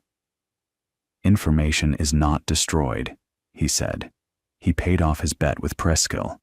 The prize was an encyclopedia, which feels poetically perfect given the thought experiments. Susskind, who'd spent years arguing the other side, later said he wasn't entirely satisfied with Hawking's concession, because Hawking's specific mechanism for how information escapes wasn't quite convincing. But the symbolic importance was huge. The man who discovered Hawking radiation was now saying that his own original interpretation of it was wrong. But here's the thing. Even though most physicists now believe information is preserved, nobody has fully explained the mechanism. How exactly does the information get out? The Hawking radiation looks thermal, looks random, looks featureless. If information is somehow encoded in it, the encoding must be incredibly subtle. And in 2012, 4 physicists, Ahmed Almheri, Donald Marolf, Joseph Polchinski, and James Sully, dropped a bombshell that became known as the firewall paradox. They showed that if you insist on 3 very reasonable things, that information is preserved, that physics far from the black hole looks normal, and that an observer falling through the event horizon notices nothing special, you get a contradiction. You can't have all 3. Something has to give. One possibility, they argued, is that the event horizon isn't a smooth, gentle boundary at all. Instead, it might be a blazing wall of high-energy particles, a firewall, that incinerates anything that tries to cross. This horrified the general relativity community because the equivalence principle, Einstein's foundational insight, says that a freely falling observer shouldn't notice anything special at the horizon. A firewall would violate that. And so the debate continues, even now, with some of the sharpest minds in physics proposing ever more creative resolutions, ideas involving quantum entanglement, quantum error correction, wormholes connecting the interior to the radiation. In 2019, a series of breakthrough calculations by Jeff Pennington and separately by Ahmed Almheri, Netta Engelhardt, Donald Marolf, and Henry Maxfield showed using gravitational path integrals that the entropy of Hawking radiation follows a curve called the Page curve, which is exactly what you'd expect if information is preserved. These results were hailed as the most important progress on the information paradox in years, but even they don't fully resolve the mystery. The deep question, what is the microscopic mechanism that gets information out of a black hole, remains one of the great open problems in physics. And what's so fascinating about all of this is that it started with Hawking asking a quiet question about quantum fluctuations near an event horizon. One question, asked in the early 1970s by a young physicist in a wheelchair in Cambridge, and it opened a crack between our 2 greatest theories of nature, general relativity and quantum mechanics, a crack that we still haven't figured out how to seal. But while theorists were wrestling with these deep conceptual puzzles, something else was happening. Astronomers were finding black holes, real ones, not on paper, not in equations, but out there in the actual universe. And the story of how they found them, how they went from theoretical curiosities to observed astrophysical objects, that's a story that starts with a kind of radiation very different from Hawking's. It starts with X-rays and a rocket launched from the White Sands Proving Ground in New Mexico back in 1962. Actually, let me back up just a little, because the story really begins even before that, with a basic problem that astronomers had been facing for decades. You see, the Earth's atmosphere is wonderful for keeping us alive, but it's terrible for astronomy in certain wavelengths. Visible light passes through just fine. That's why we can see the stars. Radio waves make it through too, which is why radio astronomy took off in the 1930s and 40s. But X-rays? The atmosphere absorbs them almost completely, which is great for your health, because cosmic X-rays bombarding you all day wouldn't be pleasant, but it meant that for most of the history of astronomy, we had absolutely no idea what the X-ray sky looked like. It was a completely blank map. And here's why that matters for black holes. When matter falls toward a black hole, gas, dust, material stripped from a companion star, it doesn't just drop straight in. It spirals. It forms what's called an accretion disk, a swirling disk of material orbiting the black hole, getting closer and closer to the event horizon. And as that material spirals inward, it gets compressed. Particles collide, friction builds up, and the gas gets extraordinarily hot. We're talking millions of degrees, and matter at millions of degrees doesn't glow in visible light. It radiates X-rays. So if you wanted to find black holes in the real universe, you needed to see X-rays. And to see X-rays, you needed to get above the atmosphere. So in June 1962, a team led by Riccardo Giacconi launched a small Aerobee-sounding rocket from White Sands. Giacconi was an Italian-born physicist working at a company called American Science and Engineering in Cambridge, Massachusetts. Not the Cambridge where Hawking was, the one in Massachusetts near MIT. The rocket flight was actually designed to look for X-rays bouncing off the moon's surface, which would have told them something about the moon's composition. They didn't find lunar X-rays. What they found instead was far more interesting. A brilliant source of X-rays coming from somewhere in the constellation Scorpius, blazing away with an intensity nobody had predicted. They called it Scorpius X1, and it was the first cosmic X-ray source ever detected from beyond the solar system. That single rocket flight, lasting just about 6 minutes above the atmosphere before the payload fell back to Earth, opened an entirely new window on the universe. Giacconi would eventually win the Nobel Prize in Physics in 2002 for his pioneering contributions to X-ray astronomy, and rightly so, because what followed was a revolution. Through the rest of the 1960s, more sounding rockets went up, each one catching brief glimpses of the X-ray sky. Astronomers found more sources, some in our galaxy, some that seemed to be associated with distant galaxies and quasars. But sounding rockets were frustrating. You'd get a few minutes of data, and then the thing would come back down. What they really needed was a satellite, something that could sit up there above the atmosphere and stare at the X-ray sky for months.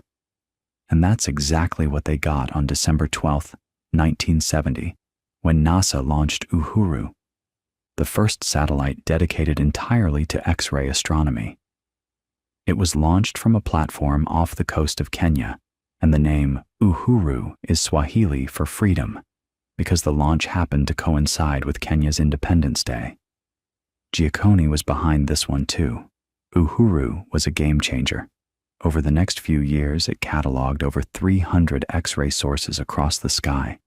and among them was one that would become the first widely accepted black hole candidate, Cygnus X1. Now, Cygnus X1 had actually been detected before Uhuru during earlier rocket flights in 1964. But Uhuru's observations revealed something crucial. The X-ray emission from Cygnus X1 was flickering. It was varying on timescales of fractions of a second. And that tells you something profound about the size of the source. Think about it this way. If a light source is, say, 1,000,000 miles across, it can't vary coherently on timescales shorter than the time it takes light to cross it, which would be several seconds. The fact that Cygnus X1 was flickering in milliseconds meant the emitting region had to be tiny. Absurdly tiny for something putting out that much energy.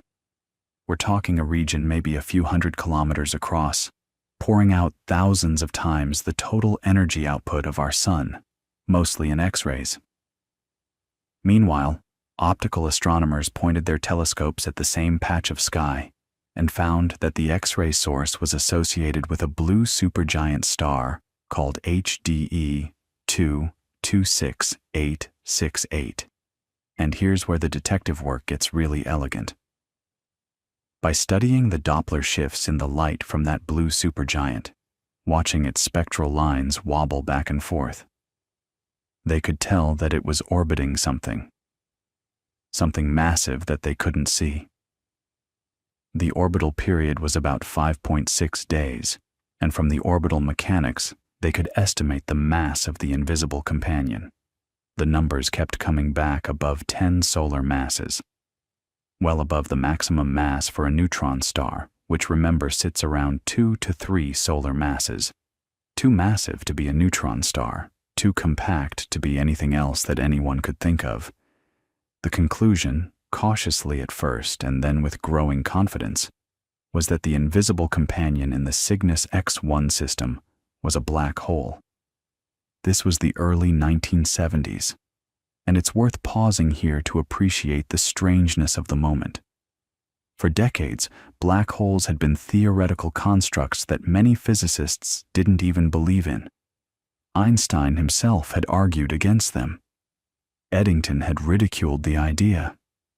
And now, here were astronomers saying they'd found one, not through abstract mathematics, but through the concrete, observable behavior of light and gravity. A blue supergiant star dancing around an invisible partner, and a torrent of X-rays screaming out from the gas being devoured. Not everyone was convinced right away, of course, and this is where one of the most famous bets in physics comes in, though a different bet from the one Hawking made with Preskill about information. In 1974, Stephen Hawking made a bet with Kip Thorne that Cygnus X1 was not a black hole. Hawking later described it as an insurance policy. He'd spent so much of his career working on black holes that if they turned out not to exist, at least he'd win the bet and get a magazine subscription out of it. Thorne bet that it was a black hole. By 1990, the evidence had become so overwhelming that Hawking conceded. He reportedly broke into Thorne's office while Thorne was away and signed the bet, acknowledging defeat. The stakes? If Hawking won, Thorne owed him a subscription to Private Eye magazine. If Thorne won, Hawking owed him a subscription to Penthouse. Hawking's wife at the time was apparently not thrilled about the concession, but the serious point underneath the playful bet was real. By the 1990s, the case for stellar mass black holes formed from the collapse of massive stars, was becoming airtight. Cygnus X1 was just the first. Astronomers found more X-ray binaries with invisible companions too massive to be neutron stars. Systems like LMCX3 in the Large Magellanic Cloud, a 0620-00 in the constellation Monoceros, V404 Cygni. Each one told a similar story. A visible star orbiting something dark, something compact, something heavy, with X-rays blazing from the infalling gas. And then there was the other kind of black hole, the kind that made stellar mass black holes look like grains of sand on a beach. Supermassive black holes, millions to billions of times the mass of our sun, sitting in the centers of galaxies. The quasars that had so puzzled astronomers in the 1960s turned out to be the calling cards of these monsters. Supermassive black holes, actively feeding on enormous quantities of gas, outshining their entire host galaxies in the process. But you don't need a quasar to find a supermassive black hole. Most galaxies, it turns out, harbor one at their center, even when it's not actively feeding. Even our own Milky Way. And the evidence for the one at the center of our galaxy is some of the most beautiful observational work in the history of astronomy. The source is called Sagittarius A star, written SGAR-A. And it sits about 26,000 light-years from us, right in the dense, dusty heart of the galaxy. You can't see it in visible light because all that dust blocks the view, but you can observe it in radio waves and infrared. In the 1990s, two teams independently began a painstaking project that would span decades. One team was led by Reinhard Genzel at the Max Planck Institute in Germany, using telescopes in Chile. The other was led by Andrea Ghez at UCLA, using the Keck telescopes in Hawaii. Both teams set out to track the motions of individual stars orbiting close to the galactic center. Think about what that requires. You're trying to measure the positions of stars 26,000 light-years away with enough precision to track their orbits over years and decades. It's like trying to watch an ant crawl across a coin in Los Angeles from New York.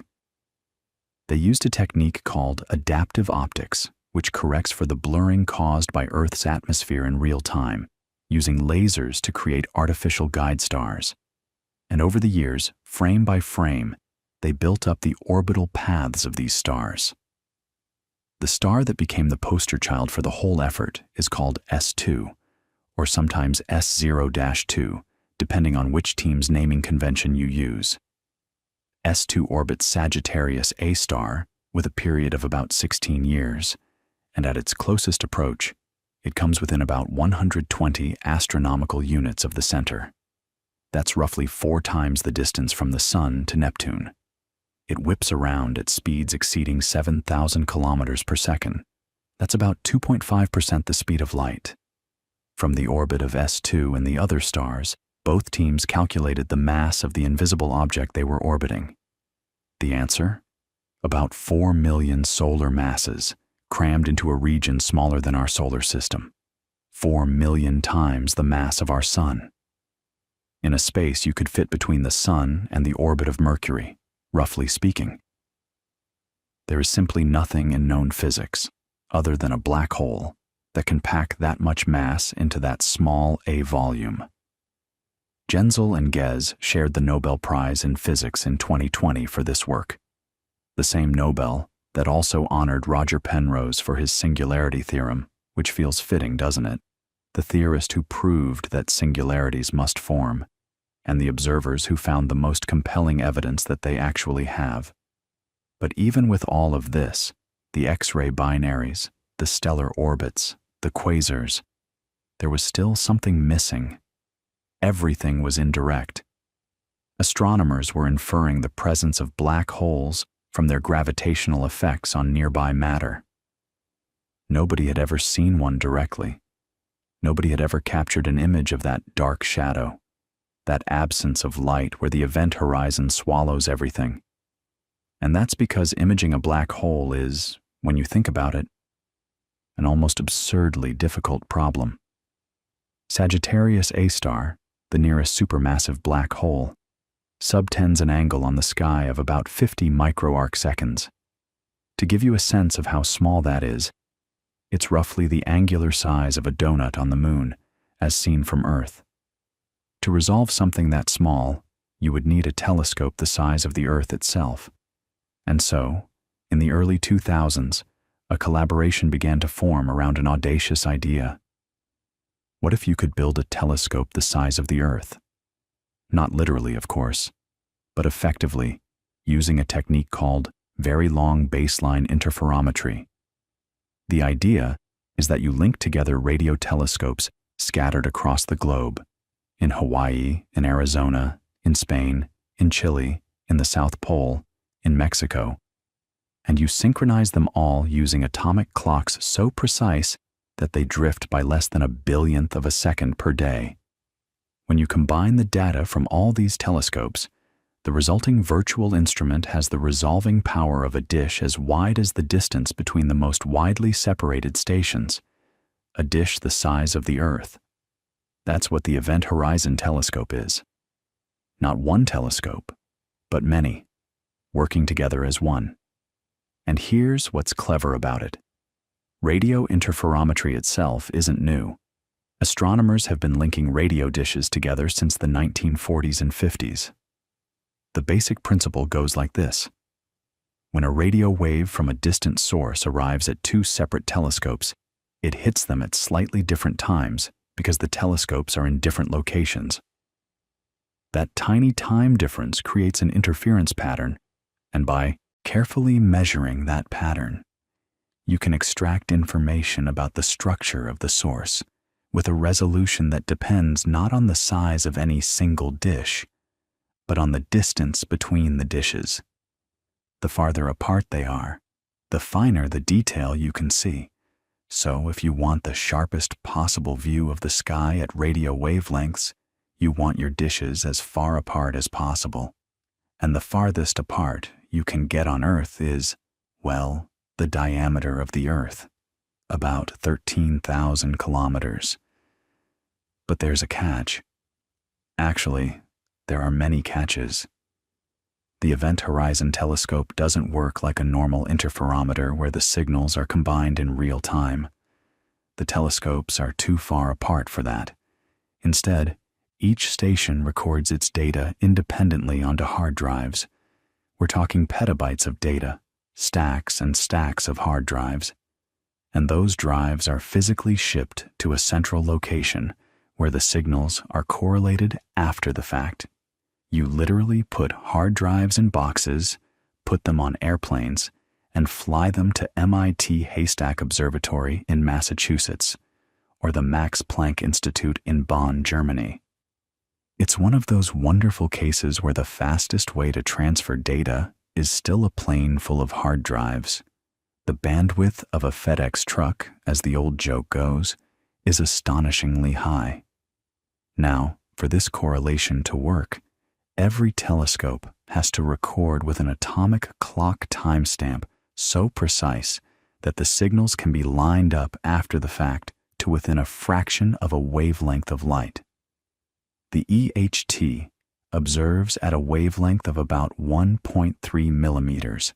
That's in the millimeter radio band, right at the edge of what ground-based telescopes can detect, because water vapor in the atmosphere starts absorbing heavily at these frequencies, which is why the telescope sites are all in extreme locations. High, dry places where the atmosphere is thin and there's very little moisture. The South Pole Telescope sits on the Antarctic Plateau, one of the driest places on Earth.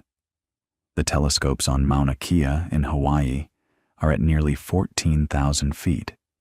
The ALMA array in Chile's Atacama Desert is at about 16,000 feet, in a landscape so barren it's been used as a stand-in for Mars.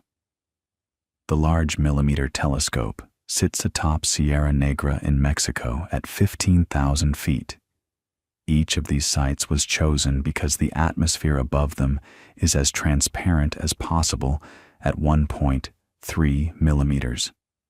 The project was led by Shepard Dolleman, an astronomer at the Harvard-Smithsonian Center for Astrophysics, and it grew over more than a decade from early proof-of-concept experiments into a full global collaboration involving over 200 researchers. The key early milestone came in 2007 and 2008, when Dolleman and colleagues used just 3 stations in Hawaii, Arizona, and California to detect structure at the Event Horizon scale in Sagittarius A star. They couldn't make an image yet, but they could tell that something was there at roughly the right size. That was the proof of concept. That was the moment the community said, okay, this is actually going to work if we add more stations. And so they did. By April 2017, the Event Horizon Telescope had 8 stations across 6 geographic locations, and they conducted their first full observing campaign. They observed 2 targets: Sagittarius A*, the 4 million solar mass black hole at the center of our own galaxy, about 26,000 light-years away, and a far more massive black hole in the galaxy Messier 87, usually called M87, a giant elliptical galaxy in the Virgo cluster, about 55 million light-years away. Now, you might wonder why they'd bother with a black hole that's 2,000 times farther away. But here's the thing. The black hole in M87 is also about 1,500 times more massive than Sagittarius A*. It's 6.5 billion solar masses. Billion, with a B. And because it's so much bigger, its event horizon is correspondingly larger, and the angular size on the sky ends up being roughly similar to Sagittarius A*, around 40 microarc seconds. So from Earth, the 2 black holes look about the same size, like how the Sun and Moon look about the same size in our sky, even though one is vastly larger and farther away. But M87's black hole had a practical advantage. Because it's so much more massive, everything around it evolves more slowly. The gas swirling near Sagittarius A* orbits in minutes, which means the source is changing faster than the Earth rotates, and that creates problems for the imaging because the EHT needs the Earth's rotation to fill in its coverage of the sky. As the Earth turns, each pair of telescopes traces out a different arc, sampling different parts of the interference pattern. It's like painting a portrait where you can only see through a handful of tiny pinholes, and you need the pinholes to move around to fill in the picture. If the thing you're painting keeps changing while you're looking at it, the portrait gets blurred. M87's black hole sits still enough, on the timescale of a night's observation, that you can build up a coherent image. So when the results were announced on April 10, 2019, the first image released was M87, not Sagittarius A*, and you've probably seen it, that glowing orange ring with the dark shadow in the center. It was everywhere: newspapers, websites, t-shirts, memes. But let's talk about what you're actually seeing in that image, because it's more subtle than it might seem. The bright ring is not the event horizon itself. It's the hot gas, plasma really, heated to billions of degrees, swirling around the black hole in an accretion flow. This gas is radiating at millimeter wavelengths, and the EHT is picking up that radiation. The ring appears brighter on one side than the other, and that's because of relativistic beaming. The gas on the side that's moving toward us gets its light boosted in our direction by its enormous speed, while the gas on the receding side gets dimmed. So the asymmetry in the brightness tells you which way the gas is spinning and how fast. And then there's the dark center, the shadow. This is the silhouette of the black hole against the glowing gas behind it. It's not exactly the event horizon. It's actually a bit larger, about 2.5 times the Schwarzschild radius, because of the way gravity bends light paths. Photons that pass too close to the black hole get captured and spiral in, so there's a region called the photon sphere, where light orbits the black hole, and anything inside that sphere is dark to a distant observer. The shadow is the projection of that capture region onto the sky, and its size and shape are predicted very precisely by general relativity. For a non-spinning black hole, the shadow should be a perfect circle. For a spinning one, a Kerr black hole, it should be very slightly flattened on one side, though the difference is tiny and hard to measure. The remarkable thing is that the observed shadow in M87 matched the predictions of general relativity to within the measurement uncertainties. The size was right. The shape was consistent with a circle. General relativity, a theory written down in 1915 by a man working with pen and paper in Berlin, correctly predicted the size and shape of a shadow cast by an object 6.5 billion times the mass of our Sun, 55 million light-years away, imaged by a planet-sized virtual telescope a century later. Think about that for a second. That's either the most extraordinary coincidence in the history of science, or Einstein's theory is capturing something very deep and true about the nature of gravity and space-time. The Sagittarius A-star image came later, released in May 2022, and it was in some ways an even harder technical achievement because of that variability problem. The team had to develop new imaging algorithms that could account for a source that changes on timescales shorter than a single observation. The image looks similar, a bright ring with a dark center. But the ring is more uneven, more turbulent looking, which makes sense given how much faster the gas is churning around the smaller black hole. Now, what's next for the EHT? And this is where things get genuinely exciting for the future. The collaboration is expanding. New stations are being added, in Greenland, in France, in Africa, and there are plans to extend to shorter wavelengths, which would sharpen the resolution even further. The ultimate goal is to make movies, not just still images, to actually watch the gas swirling around a black hole in real time, frame by frame, and see how it evolves, to test general relativity not just with a single snapshot, but with a dynamic, evolving system. There's even talk of putting radio dishes in orbit, space-based interferometry, which would extend the baseline beyond the diameter of the Earth and give you even sharper images. And beyond imaging, there's gravitational wave astronomy, which opened an entirely different window onto black holes starting in 2015. Because on September 14th of that year, at 5:51 in the morning Eastern Time, the two detectors of the Laser Interferometer Gravitational Wave Observatory, LIGO, simultaneously registered a signal that had been traveling for 1.3 billion years.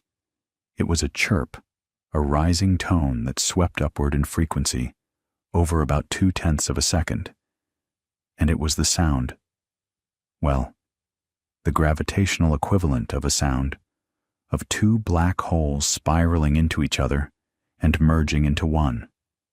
Each black hole was about 30 times the mass of the Sun, and in the final fraction of a second before they merged, they were orbiting each other at nearly half the speed of light, whipping around hundreds of times per second, radiating gravitational energy so furiously that the peak power output briefly exceeded the combined light output of every star in the observable universe, and the signal that reached Earth after crossing 1.3 billion light-years of space was so faint that it distorted the 4-kilometer-long arms of the LIGO detectors by less than 1,000th of the diameter of a proton.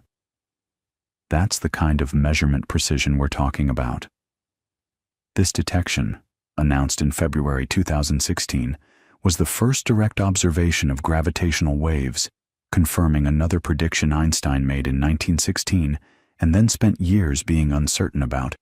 It was also the first direct evidence that binary black hole systems exist and merge. And it earned Rainer Weiss, Kip Thorne, and Barry Barish the 2017 Nobel Prize in Physics. Since that first detection, LIGO and its European counterpart Virgo have observed dozens of black hole mergers, and each one tells us something new about the masses of black holes, about how they form, about whether they spin, about whether general relativity holds up in the most extreme conditions imaginable. One merger, detected in May 2019, involved a black hole of about 85 solar masses colliding with one of about 66 solar masses, producing a final black hole of about 142 solar masses. That's significant because it sits in what's called the intermediate mass range, too big to form from a single collapsing star, according to our models, which means either our models of stellar evolution need updating, or these black holes themselves formed from earlier mergers, building up mass step by step like cosmic Russian nesting dolls.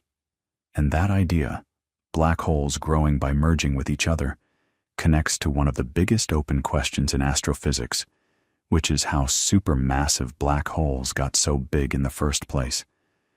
Because when we look at the most distant quasars, we see black holes of 1 billion solar masses or more that already existed when the universe was less than 1 billion years old. That's not much time, cosmically speaking. If you start with a stellar mass black hole of, say, 10 solar masses, and you try to grow it to 1 billion solar masses by accreting gas, you run into a limit called the Eddington limit, the point where the radiation pressure from the infalling gas pushes back against gravity and slows the accretion down.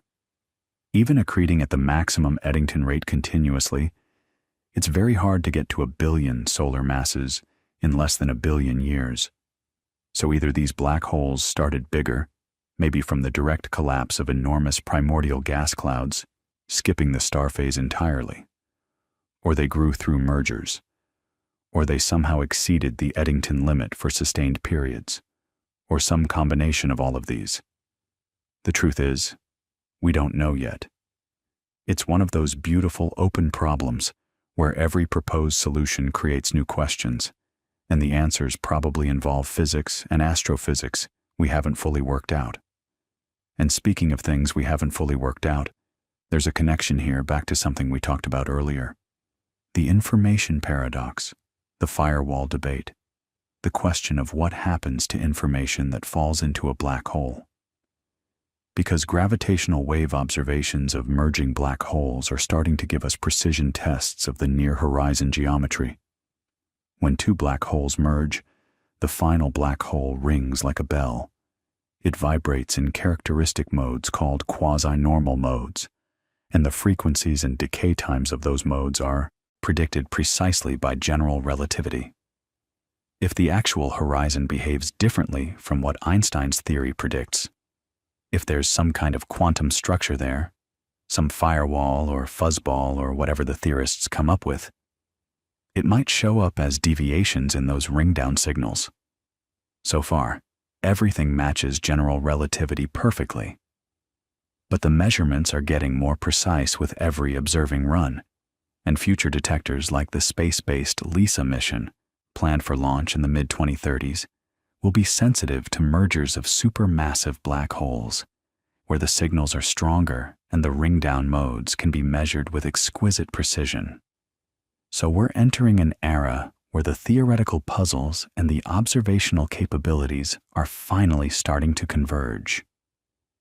The questions that Hawking raised in the 1970s about information and quantum mechanics and the nature of the event horizon, those questions might actually become empirically testable within our lifetimes. And that's a remarkable thing to sit with for a moment. Because for most of the history we've been tracing together tonight, black holes lived almost entirely in the realm of mathematics. They were solutions to equations, thought experiments, theoretical curiosities that made some physicists uncomfortable and others absolutely enchanted. And now, in the span of just a few years, we've photographed them. We've listened to them collide. We've tracked stars whipping around them at thousands of kilometers per second. The gap between theory and observation is closing, and what lies in that gap might be some of the most profound physics anyone has ever uncovered. Let's talk about what's coming, because the next couple of decades in black hole science look genuinely extraordinary. And the tools being built right now are designed specifically to push into the territory where general relativity and quantum mechanics overlap. That contested, mysterious borderland where our two greatest theories of nature refuse to agree. LISA is probably the most exciting thing on the horizon. The Laser Interferometer Space Antenna. It's a European Space Agency mission with NASA involvement, and the concept is almost absurdly ambitious. 3 spacecraft flying in a triangular formation separated by about 2.5 million kilometers. That's more than 6 times the distance from the Earth to the Moon, and they'll be connected by laser beams, measuring the tiny changes in distance between them caused by passing gravitational waves. Think about that. 2.5 million kilometer arms compared to LIGO's 4 kilometers. LISA will be sensitive to gravitational waves at much lower frequencies than LIGO can detect, which means it will hear completely different sources. And the sources it's tuned for are exactly the ones we care about most for the questions we've been exploring tonight. Supermassive black hole mergers.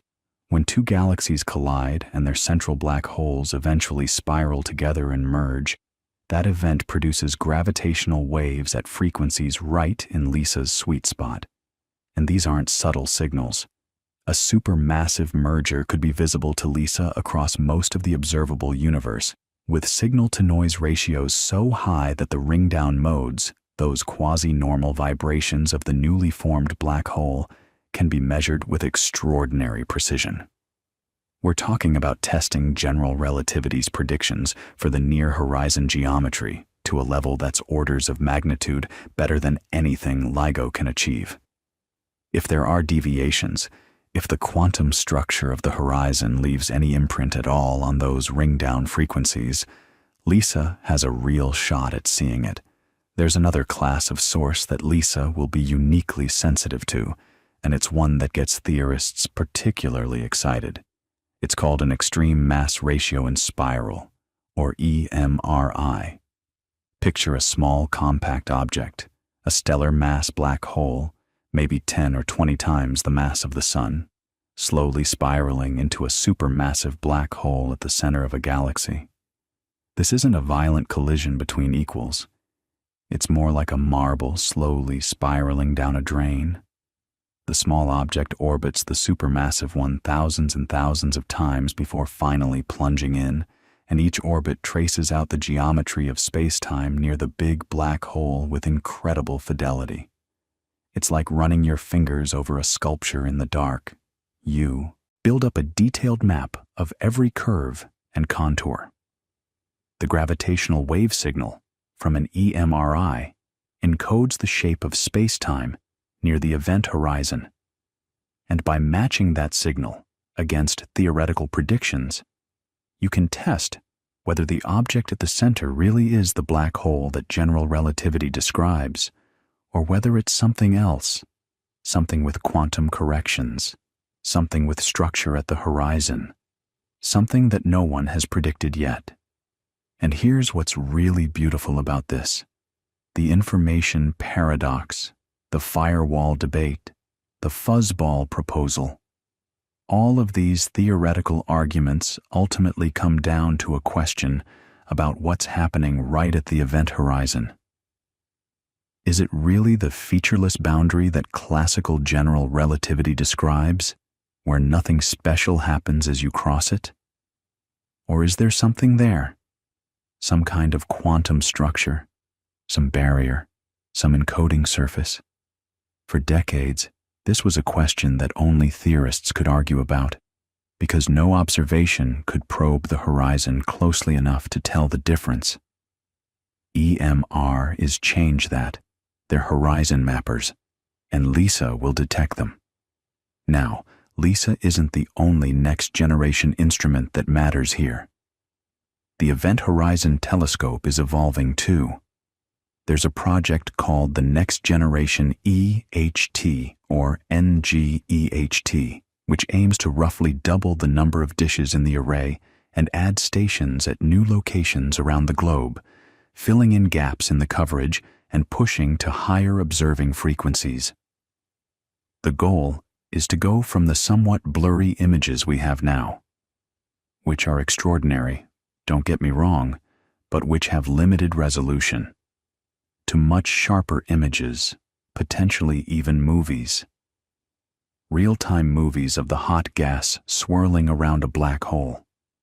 You'd be able to watch material orbiting Sagittarius A star in something close to real time, seeing the bright spots move, watching the dynamics of the accretion flow.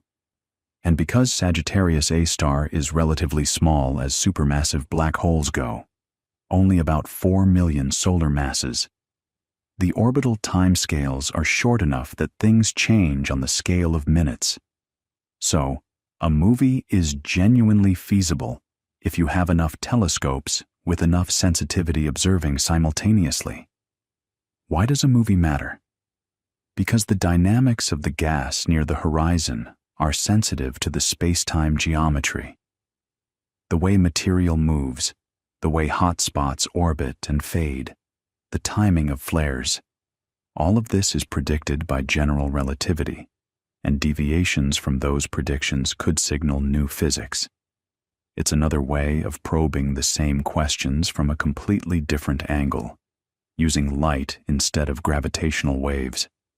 And when you can cross-check results from two fundamentally different kinds of observation, electromagnetic and gravitational, your confidence in whatever you find goes way up. There's something else brewing that's worth mentioning, and it connects back to one of the deepest puzzles in all of physics. We talked earlier about Hawking radiation, the idea that black holes aren't perfectly black, that they emit a faint thermal glow due to quantum effects near the horizon. For astrophysical black holes, this radiation is unimaginably faint. A black hole with the mass of the Sun would have a Hawking temperature of about 60 billionths of a Kelvin. That's colder than the cosmic microwave background by a factor of about 50 million.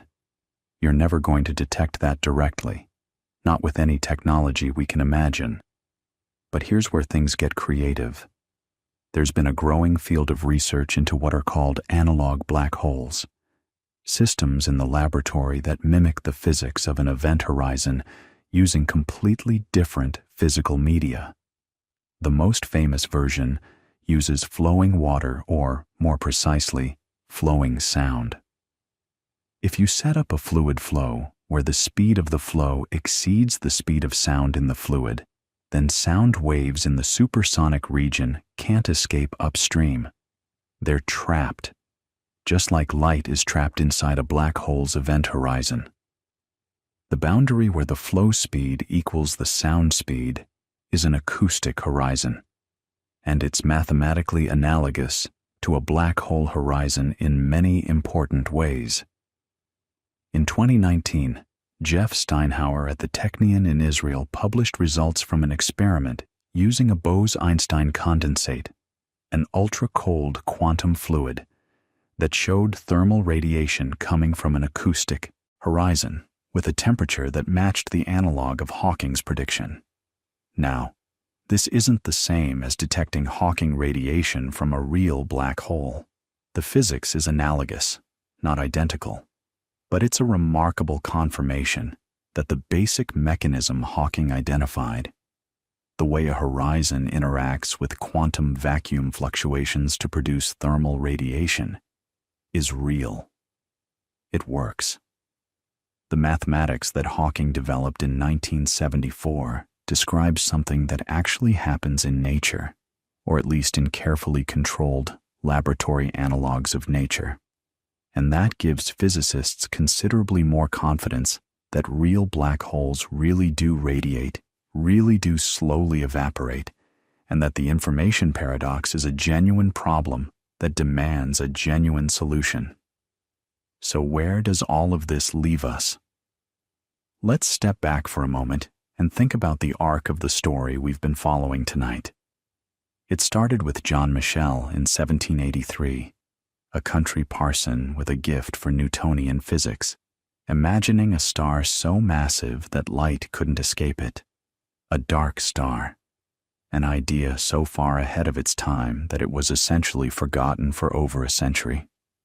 Then Einstein rewrote the rules of gravity, and within months, Carl Schwarzschild found a solution that described exactly the kind of object Michell had dreamed of, though in a far more radical form.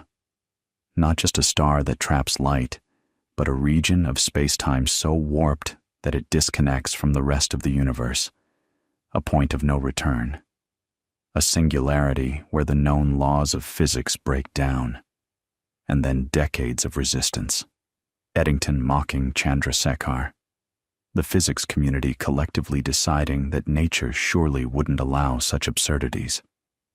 Oppenheimer and Snyder showing in 1939 that collapse was inevitable for massive enough stars, and then the world turning its attention to war, and then to quantum electrodynamics, and black holes languishing in obscurity for 20 years. The Renaissance of the 1960s. Penrose proving that singularities weren't artifacts of perfect symmetry, but unavoidable consequences of general relativity. Wheeler giving the thing a name. Hawking turning quantum theory loose on the problem and discovering that black holes aren't eternal, that they radiate, that they evaporate, that they create a paradox that strikes at the heart of quantum mechanics itself. And then the observers catching up. X-ray telescopes finding Cygnus X1. Genzel and Ghez spending years tracking stars around Sagittarius A star.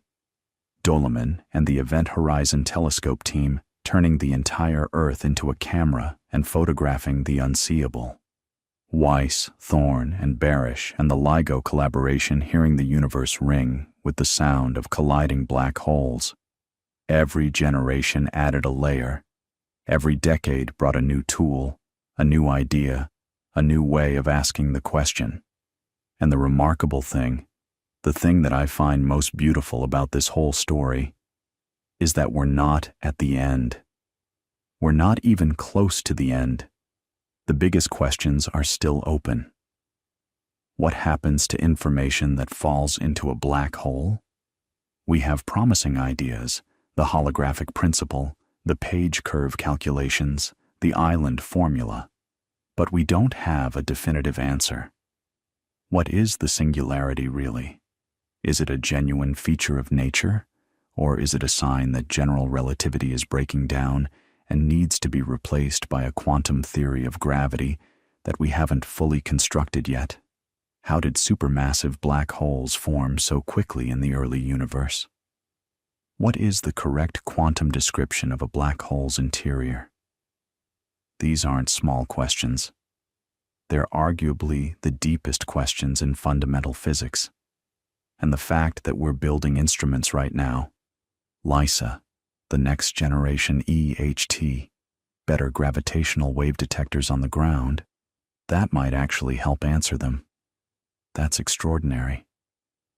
We're living in the era where black holes are transitioning from theoretical mysteries to observational laboratories.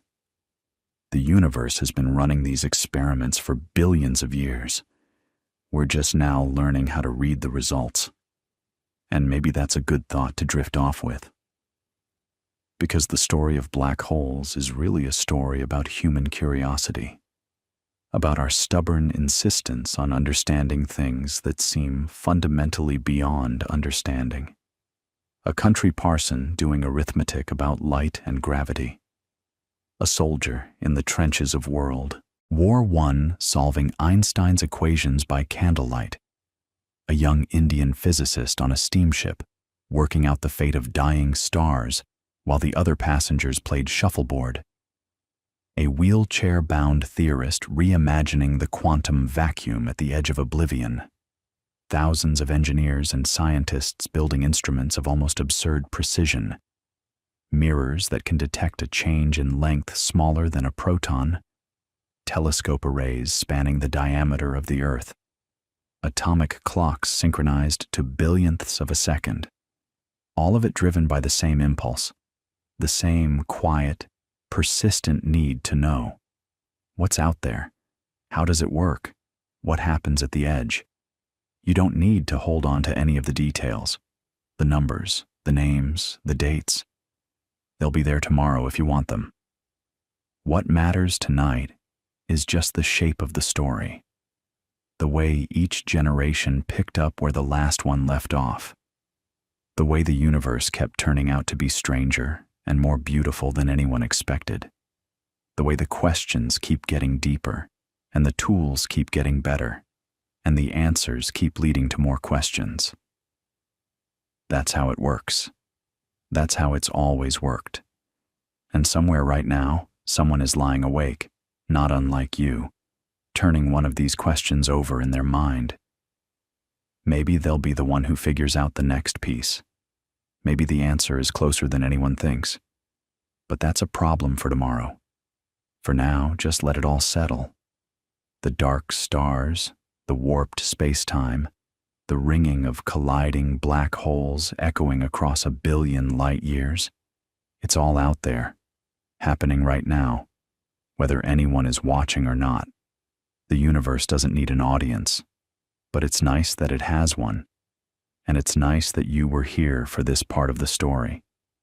So let your thoughts go quiet, let the questions fade into the background, and just rest. The black holes will still be there in the morning, patient and strange and waiting, the way they always have been, the way they always will be.